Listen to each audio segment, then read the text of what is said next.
নমস্কাৰ বন্ধুসকল, আজি আমি আলোচনা কৰিম এফআইআৰ বা এজাহাৰৰ বিষয়ে। এফআইআৰ বা এজাহাৰ কি বস্তু? যেতিয়া আপুনি কোনো অপৰাধৰ বিষয়ে পুলিচক খবৰ দিব, পোনপ্ৰথমে সেয়া হ'ব এফআইআৰ বা এজাহাৰ।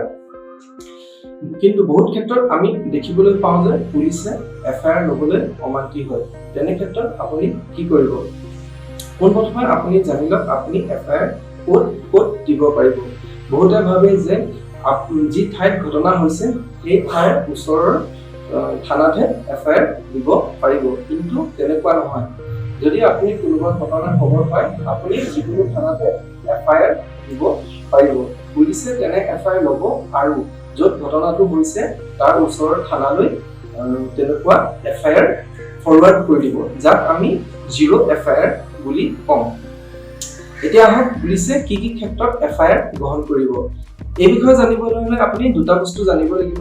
এয়া হৈছে কগনিজেবল অফেন্স আৰু নন কগনিজেবল অফেন্স। পোনপ্ৰথমে জানি লওক কগনিজেবল অফেন্স কি বস্তু।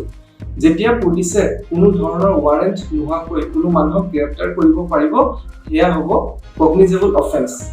কগনিজেবল অফেন্সৰ উদাহৰণ হ'ল চুৰ, ডকাইতি, ধৰ্ষণ, হত্যা ইত্যাদি। ইয়াৰ পিছত আহোঁ নন কগনিজেবল অফেন্সৰ বিষয়ে। নন কগনিজেবল অফেন্স সেইবিলাক অফেন্স যিবিলাক কৰোঁতে পুলিচে আপোনাক ৱাৰেণ্ট নোহোৱাকৈ গ্ৰেপ্তাৰ কৰিব নোৱাৰে। ইয়াৰ উদাহৰণ হ'ল যেনে আপুনি ডাঙৰকৈ গান বজাই কাৰোবাক অসুবিধা কৰিছে, কাৰোবাক অপমান কৰিছে বা কাৰোবাক সামান্য আঘাত কৰিছে ইত্যাদি। এয়া আছিল নন কগনিজেবল আৰু কগনিজেবলৰ অফেন্সৰ কথা। নন কগনিজেবল অফেন্সৰ বিষয়ে আপুনি যদি থানাত এফআইআৰ দিব যায়, তেতিয়াহ'লে পুলিচে আপোনাৰ এটা এনচিআৰত আপোনাৰ যোনটো গোচৰ সেইটো লৈ থৈ দিব, কিন্তু মেজিষ্ট্ৰেটৰ আদেশ নোপোৱালৈকে কোনো ধৰণৰ ইনভেষ্টিগেশ্যন আৰম্ভ কৰিব নোৱাৰে। গতিকে আপুনি নন কগনিজেবল অফেন্সৰ ক্ষেত্ৰত পুলিচৰ ওচৰলৈ নগৈ ডাইৰেক্ট মেজিষ্ট্ৰেটৰ ওচৰত গ'লে সুফল পাব। এয়া আছে কগনিজেবল নন কগনিজেবল অফেন্সৰ আৰু আপোনাৰ কোন ক্ষেত্ৰত পুলিচে এফআইআৰ লয় আৰু কোন ক্ষেত্ৰত নলয় সেই কথা আমি আলোচনা কৰিলোঁ।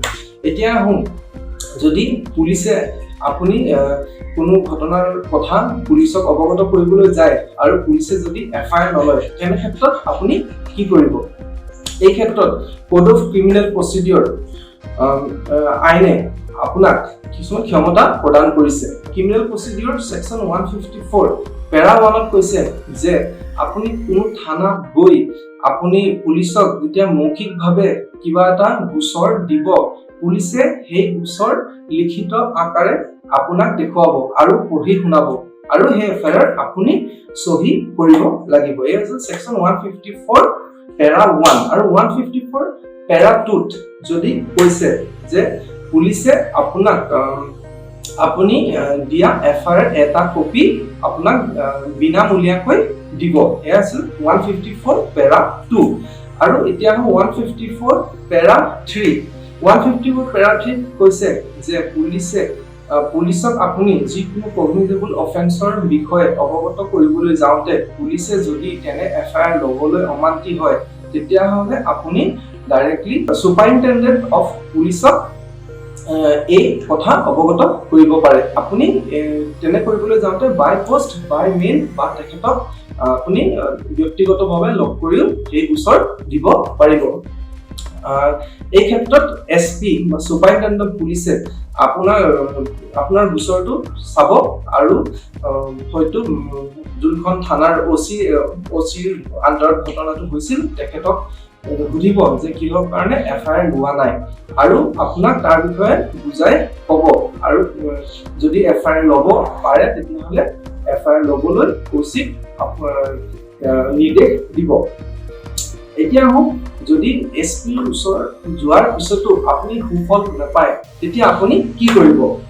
এই ক্ষেত্ৰত code of criminal procedure section 156 চাব ক্লজ 3 অধীনত আপুনি ডাইৰেক্ট মেজিষ্ট্ৰেটৰ ওচৰত আপুনি এখন আবেদন দিব পাৰিব। এনে ক্ষেত্ৰত মেজিষ্ট্ৰেটে যদি ভাবে যে আপোনাৰ এফআইআৰ গ্ৰহণ কৰিব লাগে, তেতিয়াহ'লে পুলিচক নিৰ্দেশ দিব এফআইআৰ গ্ৰহণ কৰিবলৈ। আৰু যদি ভাবে যে আপোনাৰ এফআইআৰ গ্ৰহণ কৰিব নালাগে বা আপুনি এইটো অফেন্সটো নন কগনিজেবল অফেন্স হয় তেতিয়াহ'লে পুলিচক ইয়াৰ বিষয়ে ইনভেষ্টিগেশ্যন কৰিবলৈ নিৰ্দেশ দিব। আশা কৰোঁ আপুনি ভালদৰে বুজি পালে কি ক্ষেত্ৰত পুলিচে এফআইআৰ লয়, কি ক্ষেত্ৰত নলয়, আৰু এফআইআৰ আপুনি যদি পুলিচে নলয় তেতিয়া আপোনাৰ হাতত কি কি সুবিধা থাকিব। আৰু মই গোটেইখিনি ছেকশ্যনখিনি এইকাৰণে কৈ দিওঁ যাতে আপোনালোকে কোনোবাই আপোনালোকক যদি প্ৰশ্ন কৰে ইয়াৰ বিষয়ে আপুনি যোনকেইটা মই ছেকশ্যন কৈ দিলোঁ সেই ছেকশ্যন অনুযায়ী আপুনি তেওঁলোকক এইটো যে বুজাই দিব পাৰে যে ইয়াৰ অধীনত ইয়াৰ ছেকশ্যন কেইটাৰ অধীনত আপোনালোকে এফআইআৰ ল'ব লাগিব। আশা কৰোঁ ভিডিঅ'টো চাই ভাল পালে। যদি ভিডিঅ'টো চাই ভাল পায় তেতিয়াহ'লে আপুনি মোৰ চেনেলটো ছাবস্ক্ৰাইব কৰিব আৰু লাইক আৰু কমেণ্ট কৰিবলৈ নাপাহৰিব। ধন্যবাদ।